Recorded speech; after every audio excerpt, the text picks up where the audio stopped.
Okay, so for the recording, I will say hello again.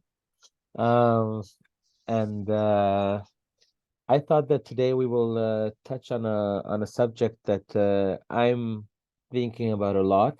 It's not a very mainstream aspect of faith in times of trouble, but to me it has a big meaning, and I hope that to you too. Um, Before we think into the subject, I just want to say that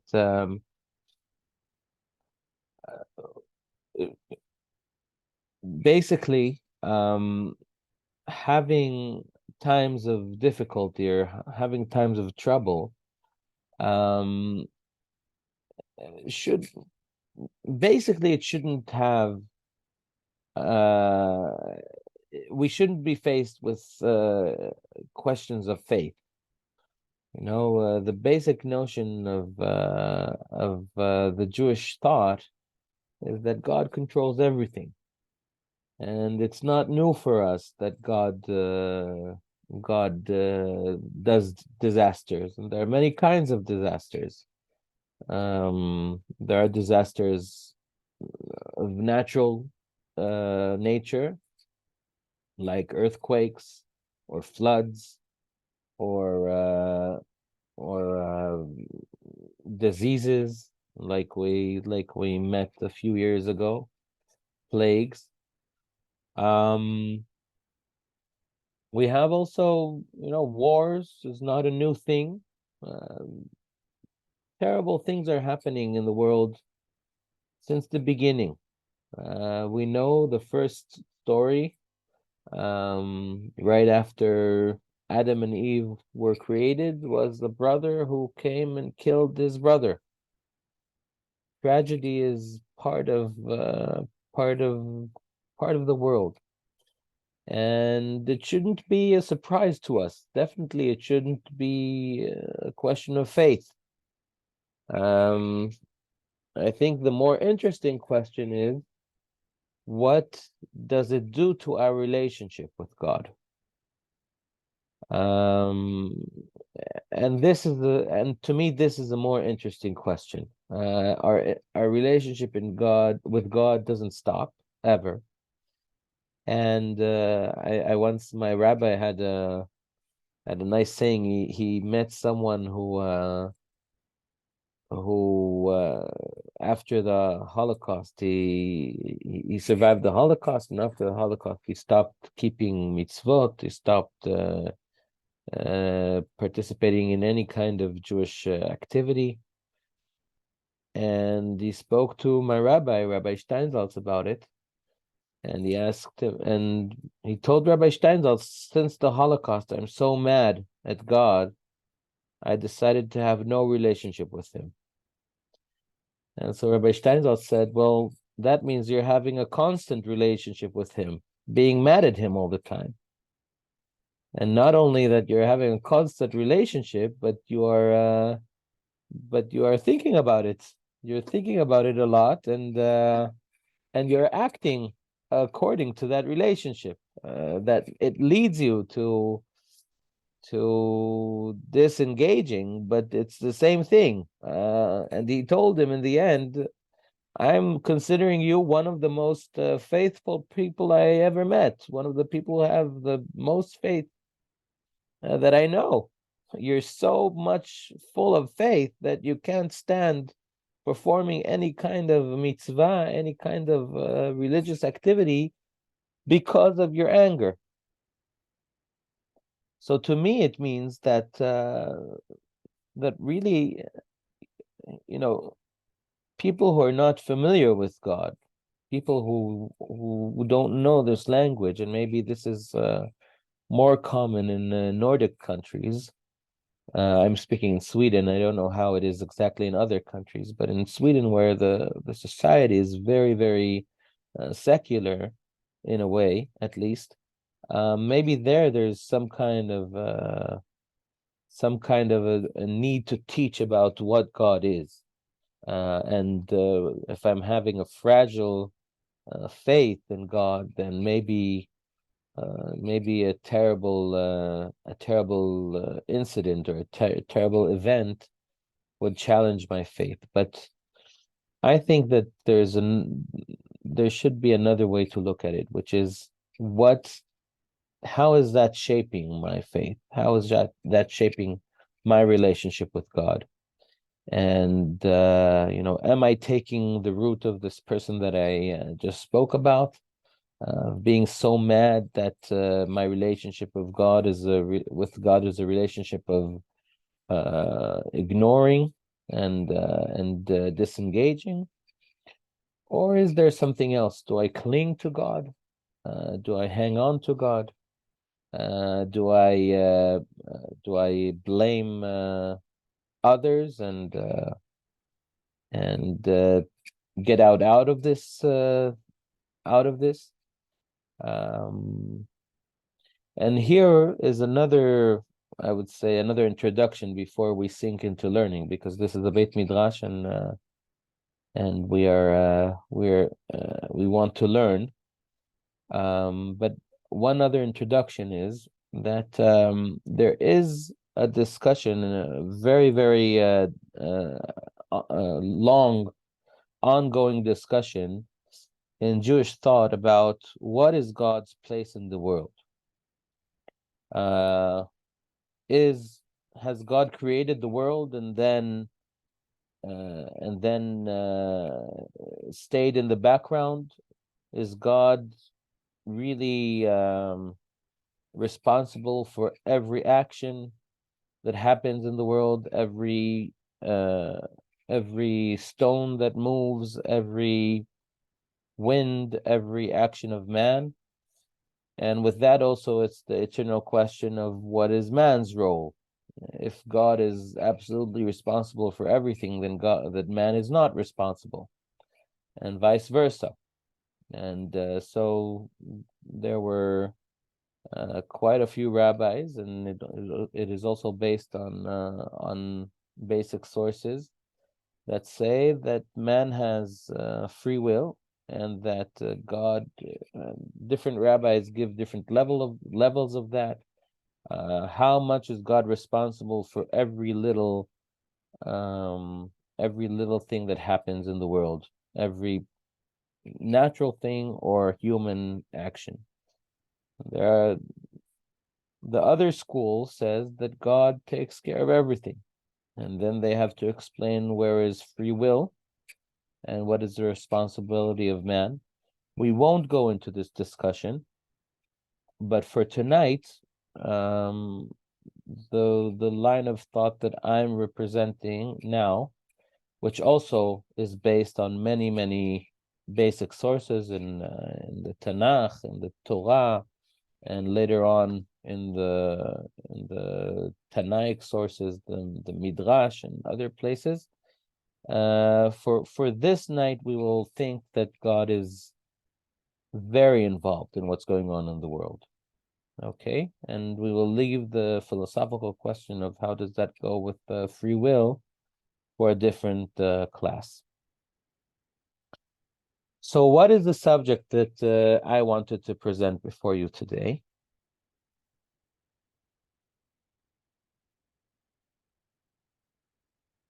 This is the subject of Imo Anochi B'Tzara. Imo Anochi B'Tzara is a pasuk that a verse that we will see its source tonight, which means I am with him, or with them, or with him in times of trouble. Imo Anochi B'Tzara. And I'm sharing this subject because thinking about the events of the 7th of October and the terrible outcomes in terms of death, in terms of suffering, in terms of the national feeling. I'm not asking where is God. I am asking what is my relationship now with God, and what is God's position on what happened, taking into account that He is responsible, taking into account that this is, in Israel, I don't know how much you are listening to Israeli news, but in Israel, they talk a lot about on whose watch did it happen and who's responsible. So thinking that it happened also under God's watch. What do we do with this thought that this happened under God's watch? And I'm not sure we will have many answers, but I think as a class of faith and a class that thinks about how to shape our faith and what to bring into our faith, this is an important angle. So let's start with Gemara and Talmud, the tractate of Chagiga. It's a part of the Talmud that talks about the destruction of the temple and different aspects of it, and this is one part of it. Does anybody want to read? Would anybody read for us the English translation?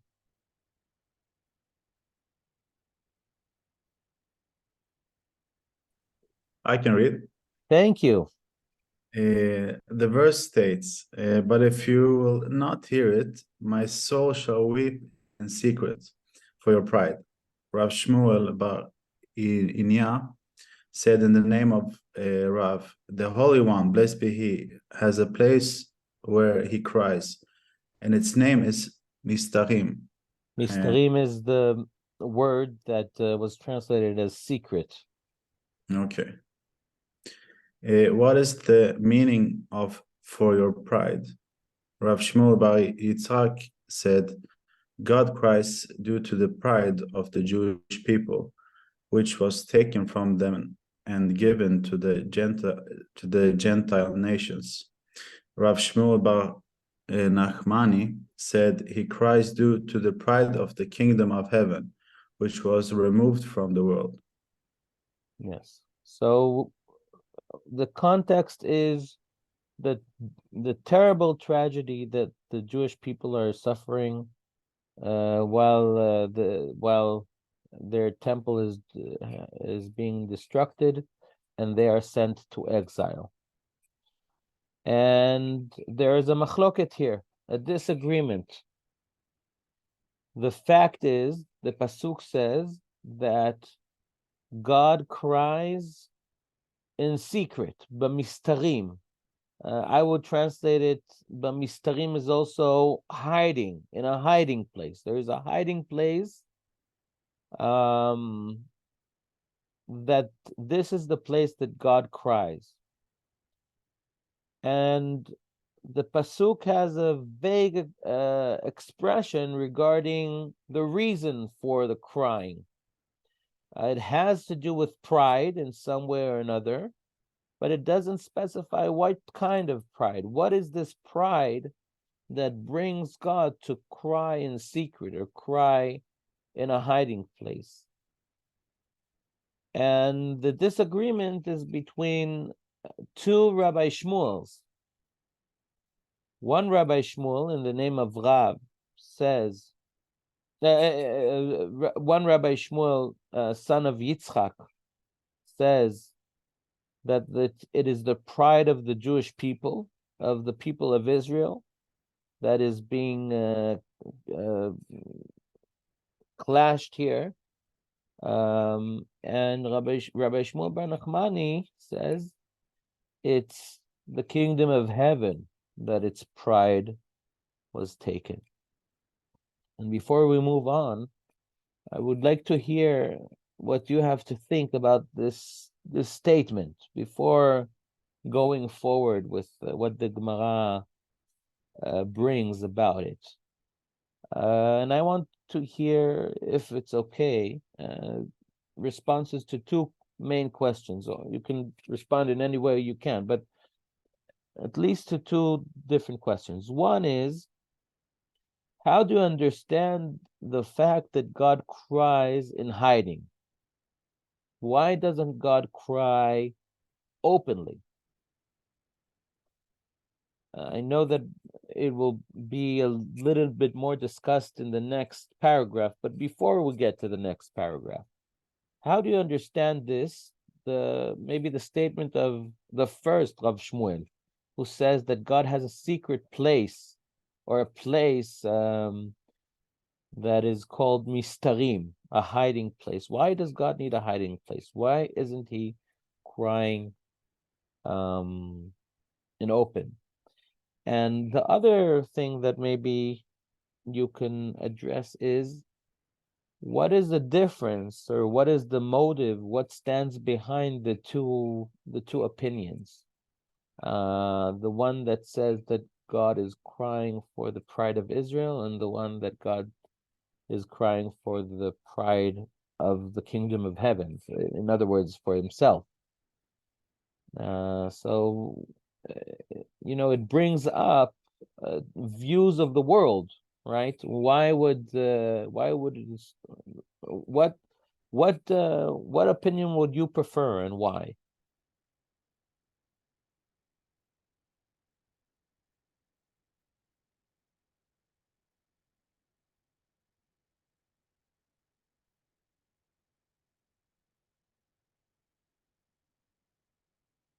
Please, anybody wants to speak, just open your microphone and speak.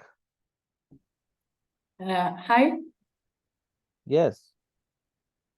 No, I have no clue, obviously, but I was thinking about this, to cry in secret, as if the creator is crying in secret for his creation. I came to think about a parent doing the same to protect the child. Like, I am very hurt, but I don't want it to, it's better for me to cry in secret to protect my creation. Yeah. That's very interesting.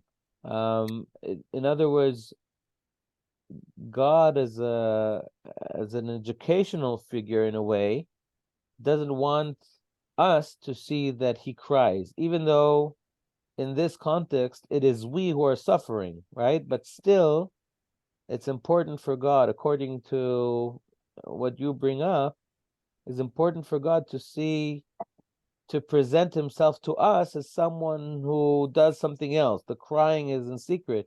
Maybe you lead me to think that what he does is to comfort us, or to save us, or to work on rescuing us, but he still cries in a hiding place.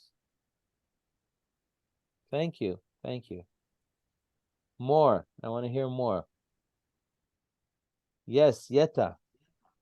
Yeah. He cries with the people, with us. And for me, it's he are with us. He can feel our suffering, and he stands behind us and for us. That's a little point. Thank you. But so, according to what you're saying now, why is he crying in a hiding place and not with us openly? And what do you think that this view that you're presenting, is it more according to the opinion of Rav Shmuel Bar Yitzchak, that it's the pride of Israel, or according to the thought of Rabbi Shmuel Bar Nachmani, that is the pride of the heavens?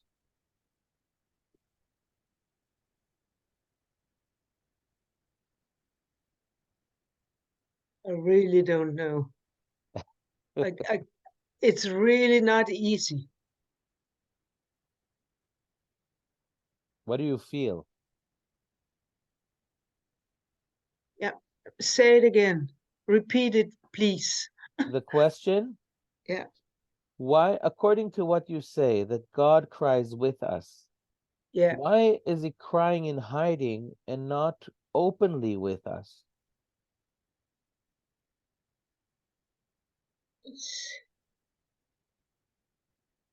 Is it happy tears or sad tears? Really, I don't have some thinking with that. It's really not easy. Okay, thank you, Yeta. I heard a question here.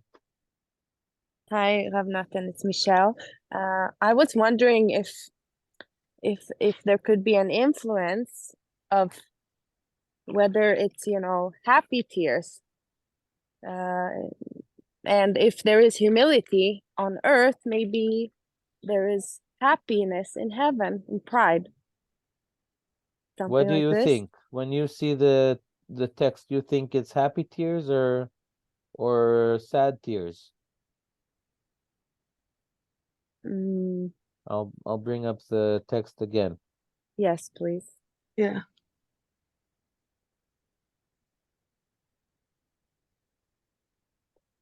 I feel like if we are humble to our Father, our King, then maybe it's happy tears.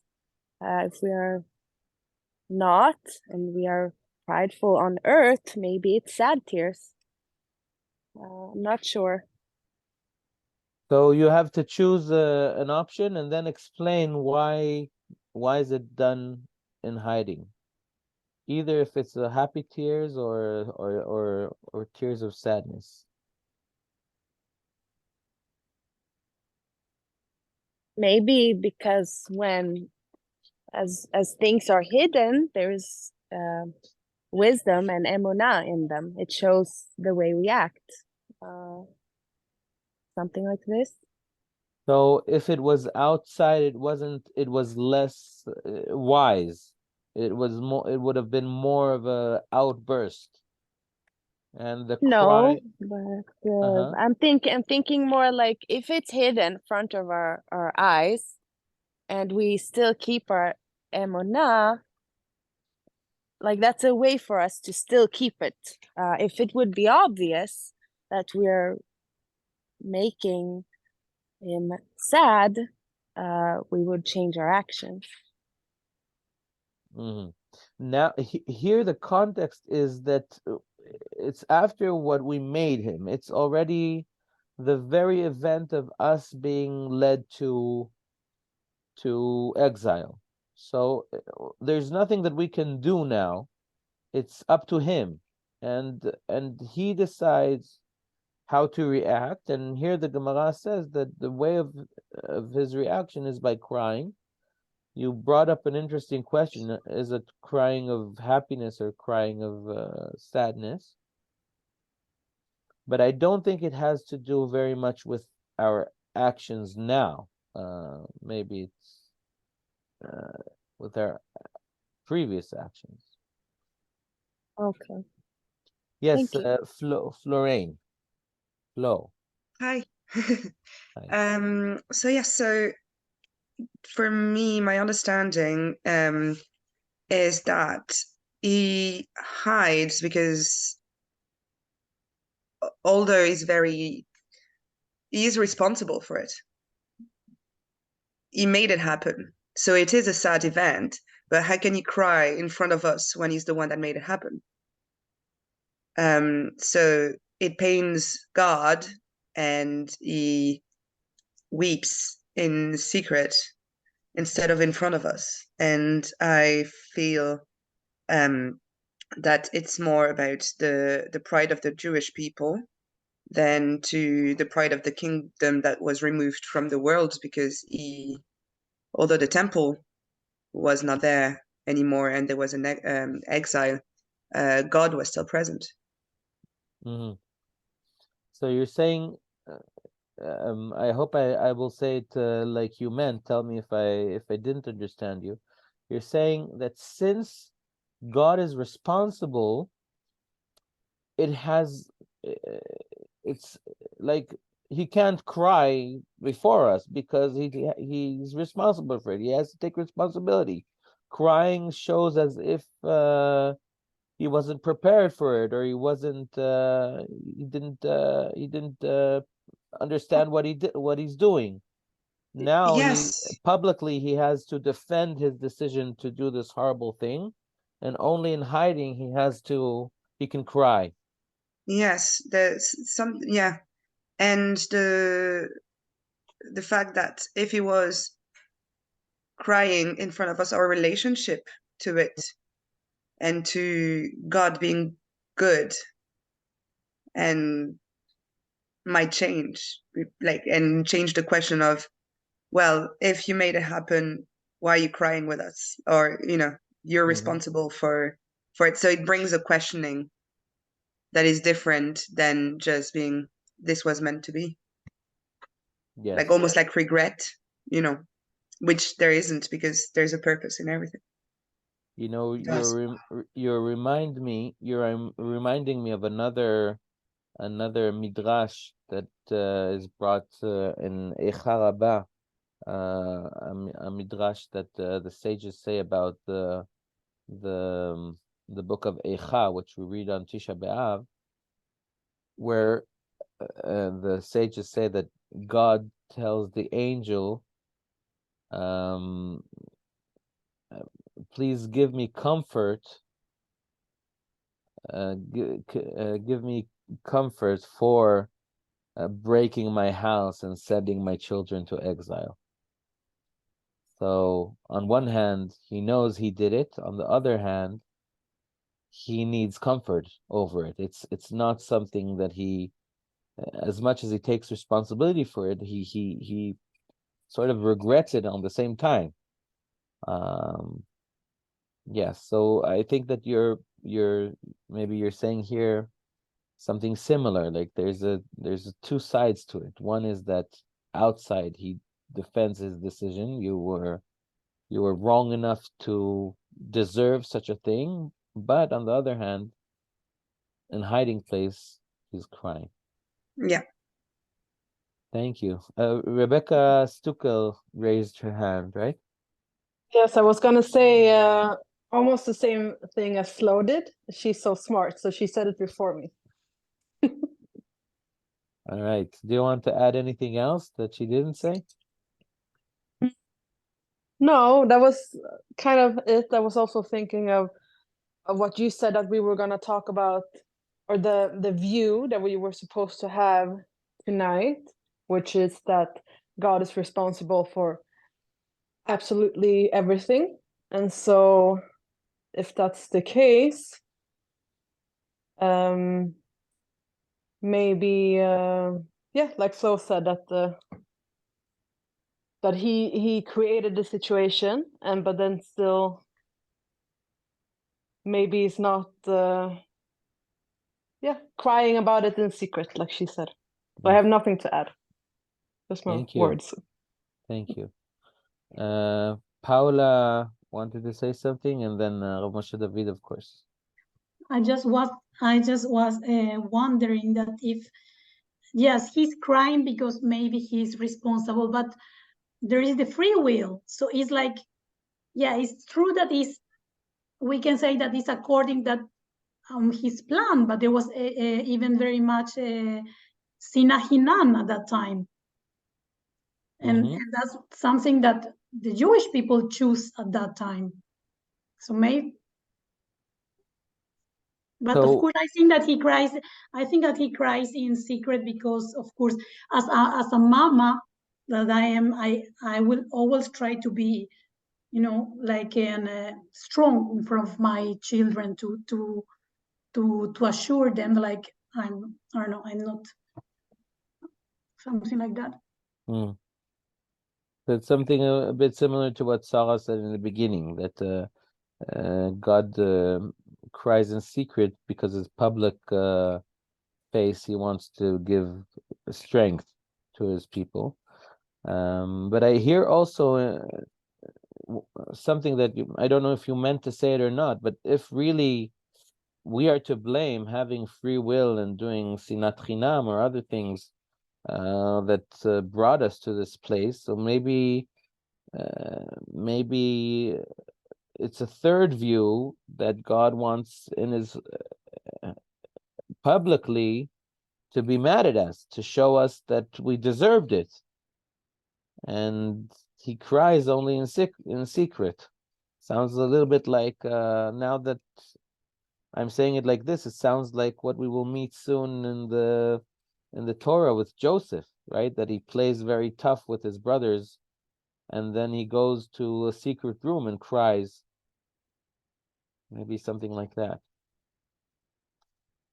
Yes, Rabbi Moshe David, please.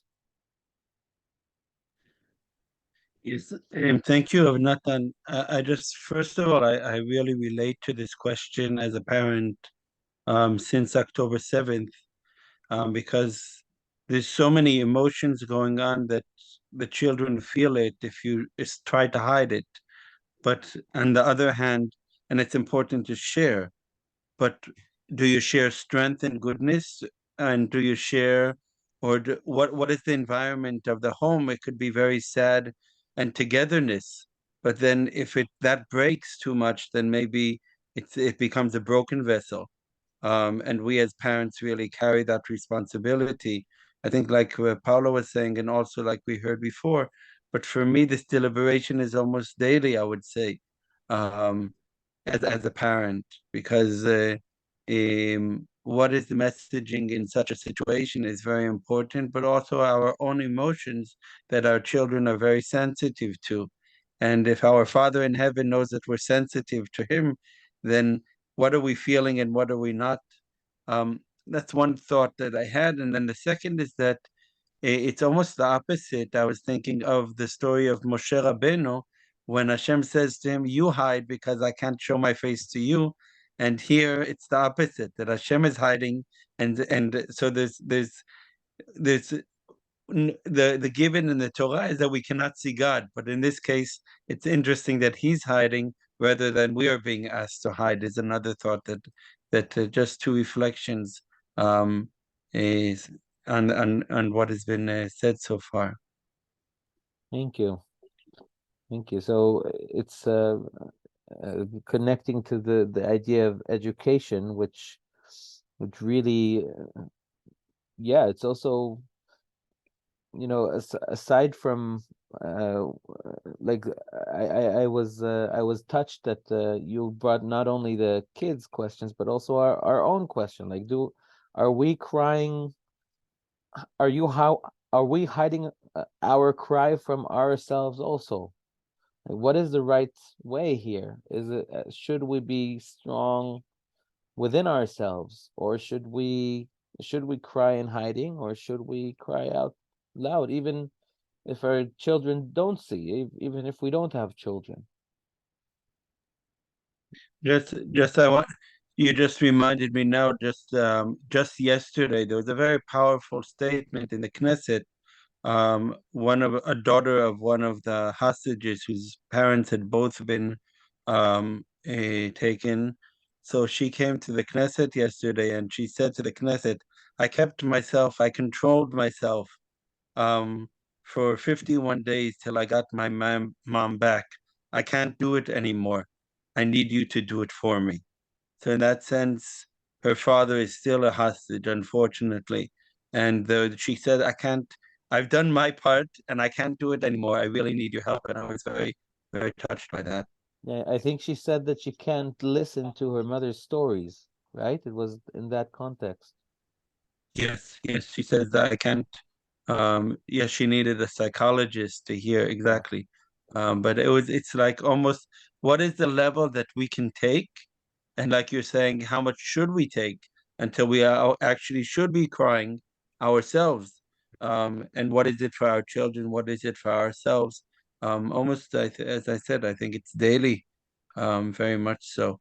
And then Hashem is also brought forward in that discussion. Yes, thank you. If it's okay, Glenn, we will hear you, and then we will move on because we have a few other things to see. Yes. Thank you. I'm just reflecting on the first line in the English text. It says, "But if you will not hear it, my soul shall weep in secret."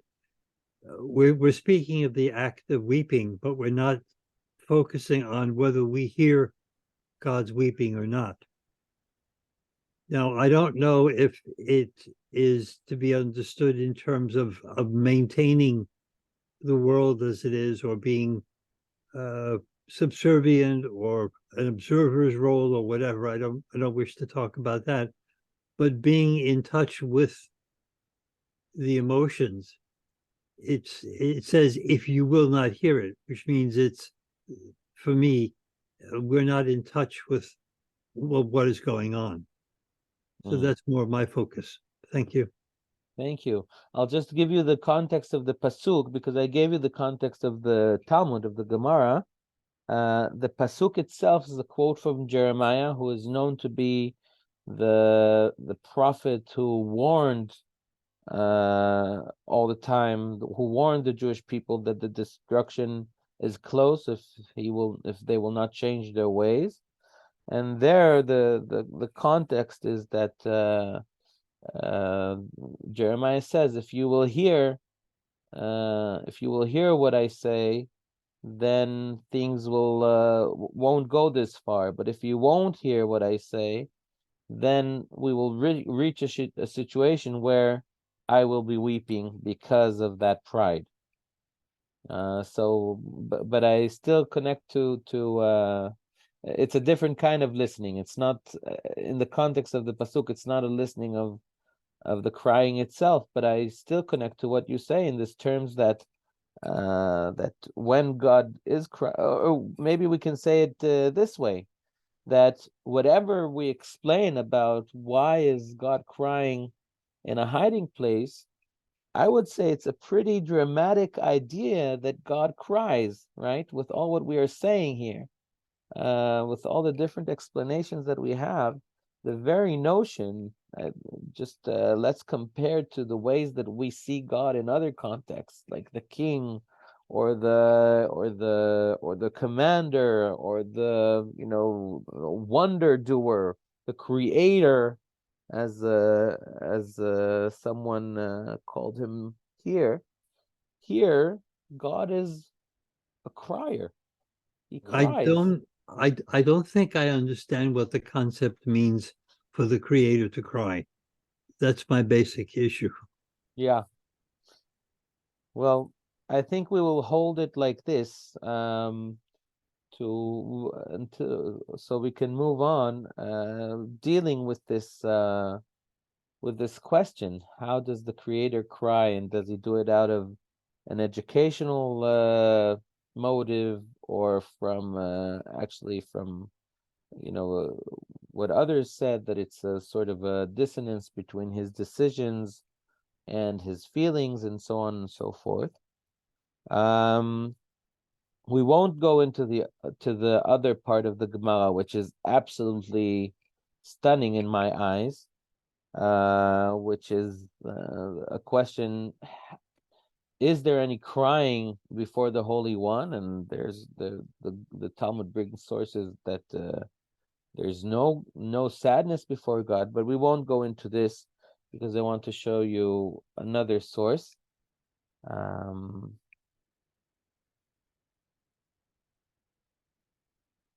And this is a very famous source. I thought that anyway, we should get acquainted with this source. It's a very, very famous source, and I think always relevant. Anybody wants to read the English translation? This idea comes up in many sources, also in the Talmud.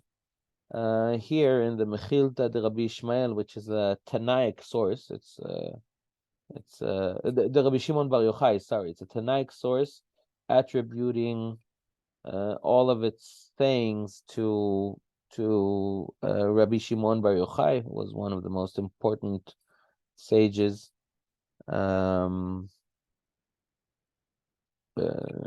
little bit before the Jewish revolt against the Romans. So he also knows what troubled times are. Does anybody wants to read the English translation out loud for us? I can do it. Yes, thank you.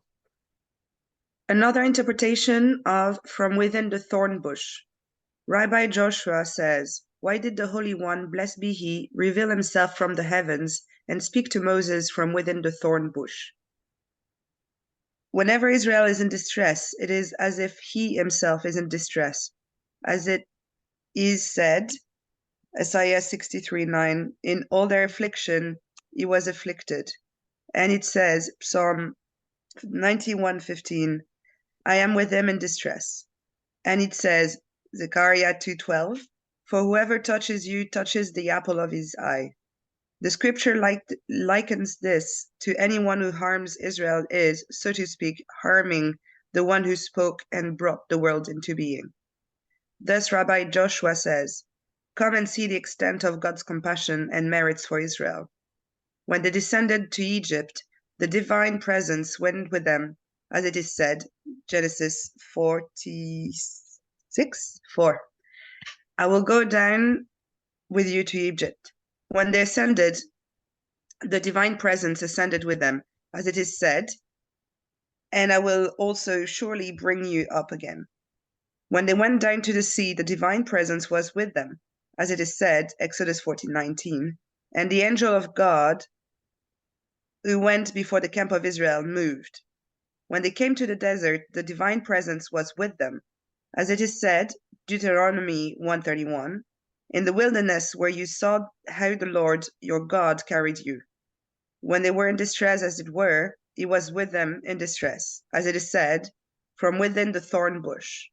When they were at ease, He was with them in comfort, as it is said, Psalm 106:5, "That I may see the prosperity of your chosen ones, that I may rejoice in the gladness of your nation, that I may glory with your inheritance."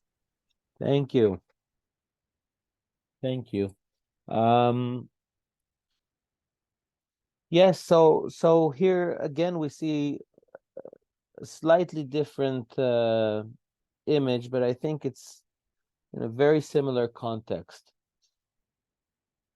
The people of Israel have distress, and Rabbi Shimon Bar Yochai is not asking how come God is giving them distress. Why doesn't God take him out of distress? But he just states, also very radical, a very radical claim, thinking that we know that God is infinite and God is whole. Whoever is harming Israel is, so to speak, harming the one who spoke and brought the world into being. How can God be harmed? Even so to speak, how can God be harmed? This image that God is with the people of Israel wherever they go, not dealing with the question, with a moral question of why is God doing this to his people? But that still, when he goes, when they are in distress, he's in distress. This is a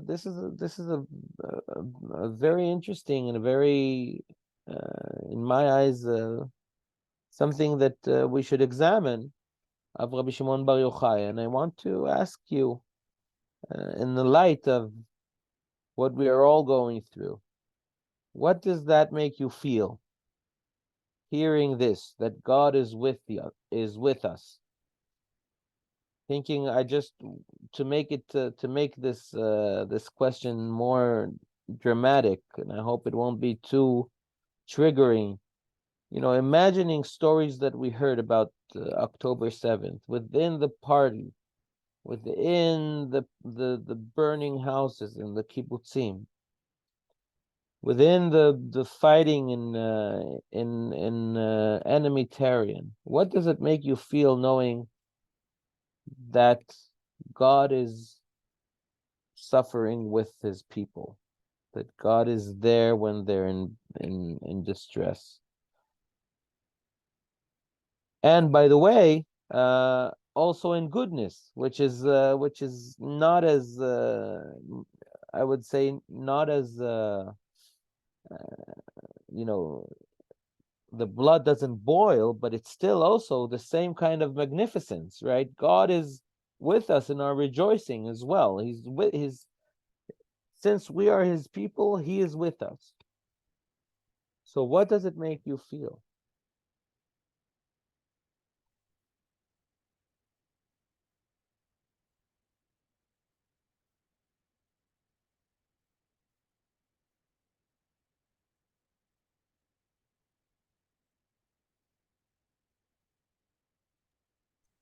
I'm thinking about one parsha where God, where God is telling Israel about all the blessings that can come when the laws are followed, and after that comes the warnings. What happens if, if the laws are not followed, and these interpretations here that we are reading are for me adding the reaction of God during that time when we're going through the roller coaster, that when we're ascending, God is happy or pleased with us, but that we also when times are harder, like now, there is a sorrow, or as in the first source, that God is crying, and adding the reaction, the emotional reaction during the ride. Thank you. Thank you. More voices. What does it make you feel to read this? If you were wondering, read it again. If you're not connected yet to what it makes you feel, read it again and again. Let's see what emotions, what feelings rise from these from this source.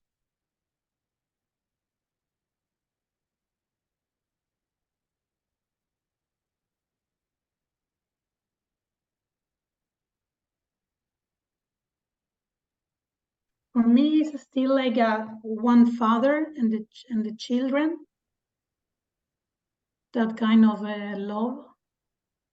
That sometimes your children does something not good, and of course you feel bad, but you cannot because just the children want something, you cannot give them, and sometimes they need to be punished. But it's not easy for a father. You mean it's not easy to punish his sons, his children? And sometimes the children doesn't understand. For example, if I put an extreme example. For example, one family that has a child that is in drugs, for example. So they maybe take everything from the child, they put the child in a behandlingsheim and things like that, that from the child is like, why they do this to me, why they took everything from me, and why they send me to this a kind of jail. And it's very difficult, but parents, this is what happened, and they do this for the best. Thank you. When I would love to hear more voices. I will just want to say that to me it's hard to put this into the discussion of punishment and reward, because I can't imagine that anybody that this is a punishment, right? To be slaughtered in a party. And so to me, what's so magnificent about this source is that it's not providing a reason. It's not providing something that we can say, oh, okay, so God did it because of that. It just says that God is with them. Yes, please, Cecilia. I'm thinking that God is, for me, always been strong and steady and always with his people all the time. Whatever what happens, he will be there to take care of his people. And strong, very strong. But now I read he is very emotional. He is feeling with his people. He will be more emotional and more soft than I thought he was. So And what does that make you feel? Pardon? What does that make you feel? I feel more happy. He's more like a human. He is more stronger than I am, and he knows what will happen. But I think he has a lot of feelings for these people, more than I thought of in this way. You know that actually when you just started speaking, all of a sudden I thought that maybe the two sources that we brought are in a way, they come together. Like the reason that God cries in hiding is because he has to be with his people, right? So he stays with his people all the time. I didn't think of it before. He stays with his people all the time in any kind of distress, and that job can't, he can't be crying while doing that. He needs to be with his people, to be attentive to his people. Yeah. And that's why the place that he's crying is in hiding. Just this is the thank you, Cecilia. Yes, Florine and Yetta, and then Rebecca, and I think we will stop here because we need to finish soon. So yes, what I wanted to say is in this text, but also, of course, with what happened on the 7th of October, but throughout history, the Holocaust, Esther, the whole story of Esther, like, so this, Esther Panim, that God is there, it's not necessarily revealed, but we know that he's there, and it is up to us to keep on moving and to reveal his goodness as well. And the fact is that we've always survived every time. What you're saying leads me to ask you, let's make this question even stronger. You're saying that there's Hester Panim. I'll just translate that Hester Panim means that God hides his face. So this is an expression that we find in the sages for times of trouble, that God hides his face. So on one hand, there's Hester Panim, hiding, and we are looking for God to reveal himself. On the other hand, he's with us. So what do you feel more when times of Hester Panim? Do you feel the Hester Panim, or do you feel this, that he is with us? Here, I don't know if this source asks us to reveal him, or just to know that he's with us. I believe that he's not showing that he's with us, but he is, because God is everywhere. God is always here. So he doesn't need to be revealed to be with us. But what is our job? Is our job to reveal him, or is our job to know that he is still with us also in Egypt, or in the times of Esther, or in the Holocaust, or in October 7th? I think it's for us to trust as well. Yes. Thank you.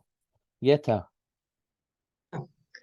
I think my thoughts when you read this text was that this is a process of justice.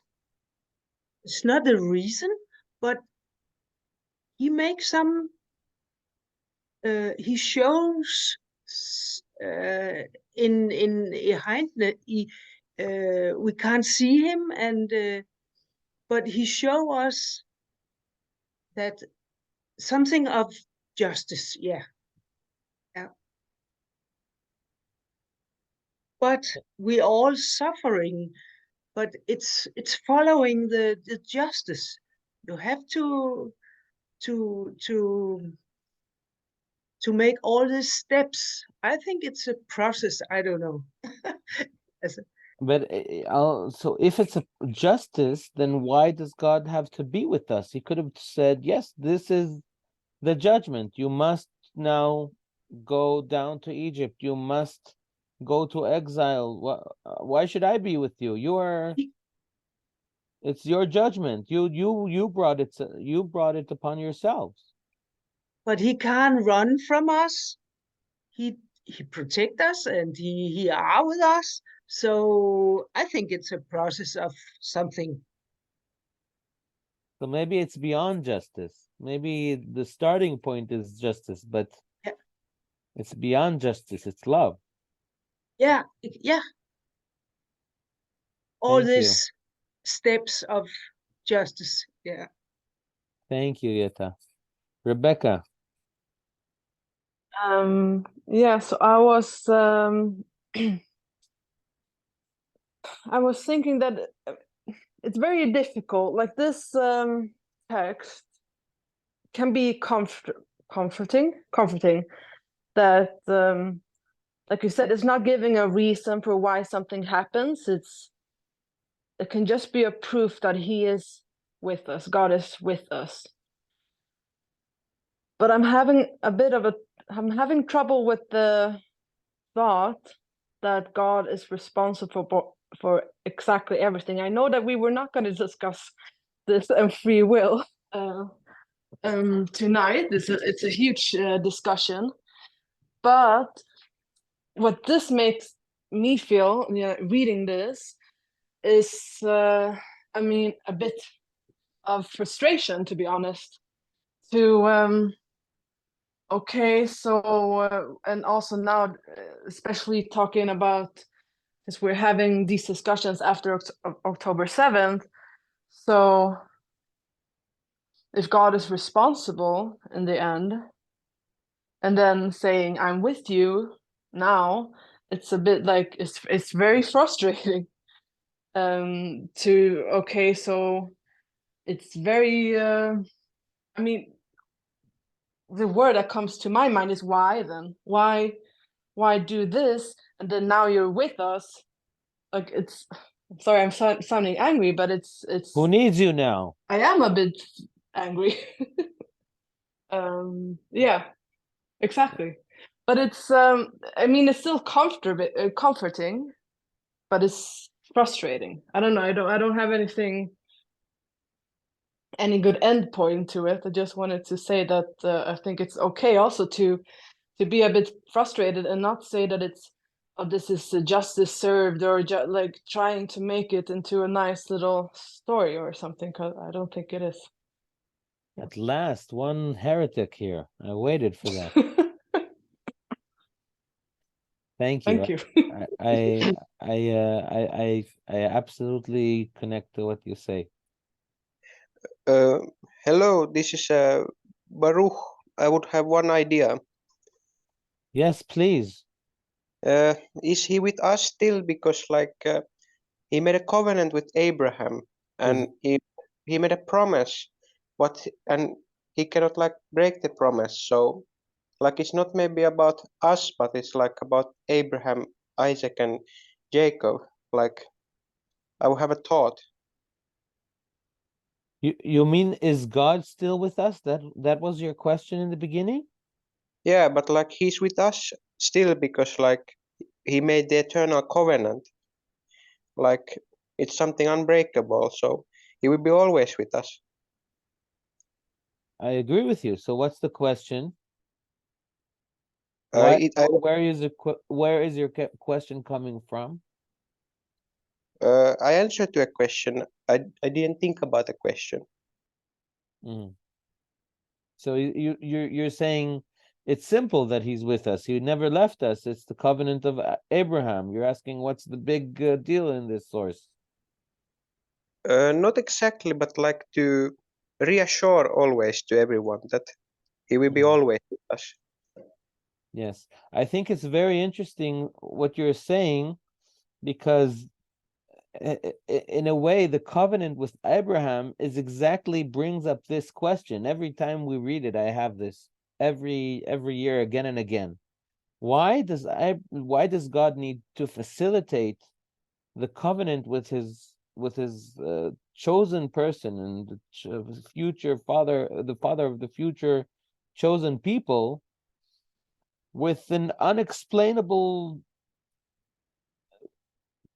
trouble? Like, why does the people of Israel need to go down to Egypt? That's the first thing that Abraham hears, that his sons will go to a land that is not theirs, and they will be slaves for 400 years, and it doesn't explain even why. And why would God make this covenant like this? And there are many examples. The commentators are dealing with it a lot, but many different examples that are connected to the inheritance of the land and so on and so forth. But in a way, maybe your comment, Baruch, maybe is a simple comment, that the first stage of being the people of Israel is to know that He's with us wherever we go, right? And this is exactly the first example also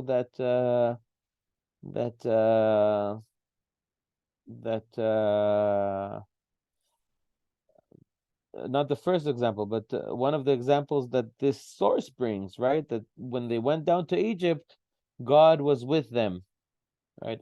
Exactly what God told Abraham. So thank you. Benny, please, we will hear you, and then we will finish. We were supposed to finish at 8:30. Well, Yeah, this is so just so we're very late now. So Benny, please. Yeah, I'll try to do it quickly. So this is just like a thought that I've been having a little bit throughout this conversation, that like Hashem created us in His image, right? So I think whenever He's feeling the pain, we feel the pain. Whenever we feel the pain, He feels the pain. And I think that Hashem, one of the reasons why He cried in secret is because He's ashamed that maybe He had to kick us out, or He had to kick the people out to prove a point. So by us maybe crying in secret, for us feeling ashamed for what we've done, or what happened, God also feels ashamed, but don't want to show it to us. But at the end of the day, we all basically feels this sorrow that's been happening in our back of our conscience. Kind of the same thing that we are, whenever we are breathing, we are saying Hashem's name, and some people say so, apparently. So I believe that He's with us, that He's actually a part of us wherever we are, and that way we always feel each other somehow. And that's also why we could see after October the 7th how the whole nation of all the Jewish people around the world so easily could connect to each other and easily found each other quite quickly. I myself had something like, when I woke up that morning, I had the feeling that something was wrong without even knowing what was going on, but I also felt that horrible pain that happened. And I've been speaking to some other people that kind of had the same, but that's basically my point of view of it. Thank you. You're welcome. Thank you. I want to finish with two short things. One is that we met a pasuk there, Imo anochi b'tzara. God is with him. I am with him in times of distress. This is a quote from chapter 91 in Psalms. Chapter 91 in Psalms is a chapter that talks about the comfort of the person who trusts God, even in times of great distress. And it's a custom to say this psalm while lighting the Hanukkah candles. There's some customs that to say this this psalm 7 times each day, and in a way, I think as we're approaching Hanukkah tomorrow evening, we'll light the candles. I wanted to say that to me, it's the sources that I brought today are very, very, very comforting sources, because I don't know why God does bad things. I don't know why God allows evil to flourish. I do know that it's not new. It's something that has been happening ever since the world was created. It's part of the game of the world. Why? I don't know. The same way that I don't know why good is happening in the world. The same way that I don't know why I was created in the world. The fact that God stands behind his actions and he is there with us while doing it, to me, it's not a sign of weakness, but a sign of strength. And I believe that he cries in hiding. I am leaning more towards the voice that was sounded here, not that he's ashamed or that he did something bad, but because, first of all, he's crying. He's not definite in his actions. He's definite in the sense that whatever he does is just, but he's also crying. And he's with us all the time. He's with us. He's not the fact that he gives us hard times, and I'm not even asking if it's a punishment or not, and for what. But the fact that he gives us hard times doesn't mean that he stands beside and watches us suffer, but he suffers with us. And in a way, this is Hanukkah, right? Hanukkah is not explaining why there's darkness. It's lighting a light in the darkness. It's finding within the darkness that surrounds us, a source of comfort, a source of inspiration. And to me, hearing why this happened will never give me any comfort. The same way, like those kind of questions about the Holocaust never gave me comfort. But to know that God suffered with me, to me, is in a way lighting a light in the darkness. And the second thing I wanted to tell you is that there is a quote of the Esh Kodesh, which was a Rebbe, a very, very special man. We spoke about him a few times, who was in the Warsaw Ghetto with his people. And there's a book that he published, or that was published after he was killed in Treblinka. The name of the book is Esh Kodesh, a holy fire. And there's the Divrei Torah, the Torah ideas that he said in the ghetto. And one of the things he says, which is him, I wouldn't dare to say such a thing, but what he says in his when he spoke in the parasha of Re'eh is that on this pasuk, b'chol tzaratam lo tzar, that in every imo anochi b'tzara, that he is with us in every time of distress. He says that, and the other one, b'chol tzaratam lo tzar, which is another pasuk that we brought up today, that in every distress of his people, he is in distress too. He said that when I suffer, I need to think that God suffers also, and that my sorrow shouldn't be about my suffering, but about the fact that God suffers. And this is a source of faith, that God is willing to put himself in a state of suffering just in order to be with me. And he says, what's more terrible, that I am suffering or that God himself, the Almighty God, is suffering? It's the only way that God suffers is when the people of Israel suffer, because they can't suffer in any other way. And so to him, in the middle of the Holocaust, in the Warsaw Ghetto, that was a source of faith. And I think that this is something that we can cling onto. That in some ways, especially in times of distress, it's not a reason for us to lose faith. It's not a reason for us to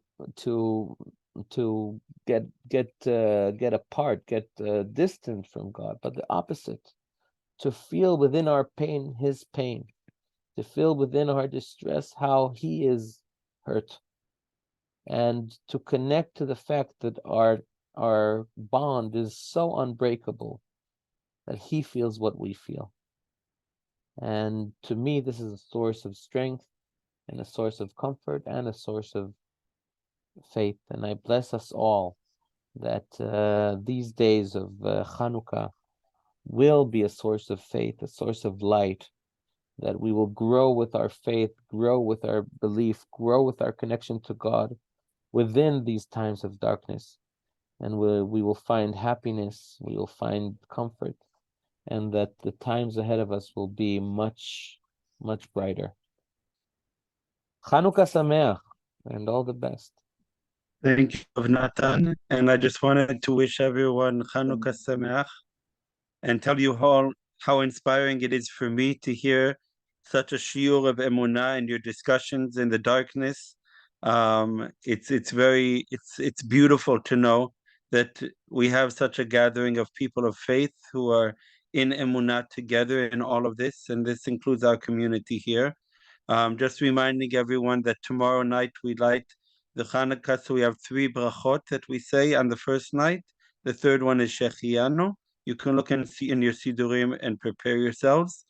And next week we will have a shiur.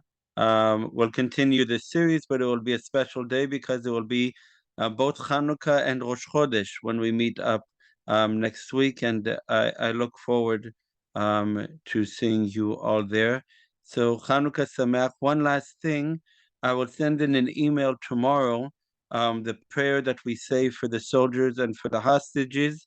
And I think it's a beautiful thing that you add when you light the Chanukah to send. We know that, as we heard tonight, the light is the infinite light and of hope. So you have the koach to send this when you light throughout wherever you are, and all the way down to our soldiers and to our hostages. So it's beautiful if you add that prayer alongside the brachot, and I'll send it by email tomorrow.